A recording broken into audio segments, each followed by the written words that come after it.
Tenants just coming home.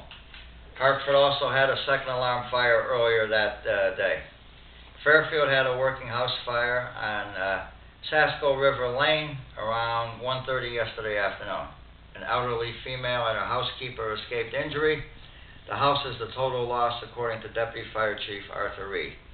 West Haven also had a working house fire Saturday night.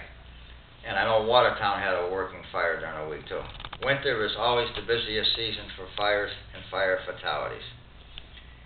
Last Sunday, as I mentioned, Colleen was at and won 4 Irish step dancing ribbons. So I didn't know until after the show about the fatal explosion at the Clean Energy Systems plant under construction in the city of Middletown. It was a very unfortunate situation. We found out there's a lot of safety code violations.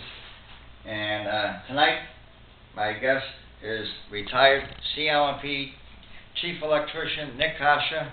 He's an expert on energy. Nick, I want to welcome you to the show. Bill. This isn't the first time you're here, and hopefully it won't be the last. And we have a lot of stuff to talk about. And this is the beginning of a new era for what we need to discuss. So I'm going to let you take over for now. Well, thank you, Joe, and thank you, ladies and gentlemen, for watching. You know, I feel it's my responsibility to do this after having so many years in the power company as an electrician. I want to do this in segments, and it's going to be about 2 shows a month. There's just so much to talk about, and I just can't do it in one show. So I'm going to outline, and first of all, before we can get started, safety was always #1 with me in CLMP and the guys that I ever worked with. For the people that know me in CLMP, I was a real buster on safety. Now, this morning I heard on the air that some of these safety codes don't apply. I'll tell you what. As far as I'm concerned, if you can't put something safe in this community, and these codes don't apply, then I don't want that plant back in Middletown. I don't want it back in Waterbury. Safety is #1. The people's lives are #1. Then comes the plant.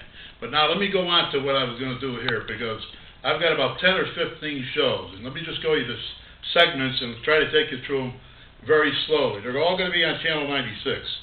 First of all, let's start out with, there's over 325,000 people in the state of Connecticut adopted income after 1991 that have left Connecticut.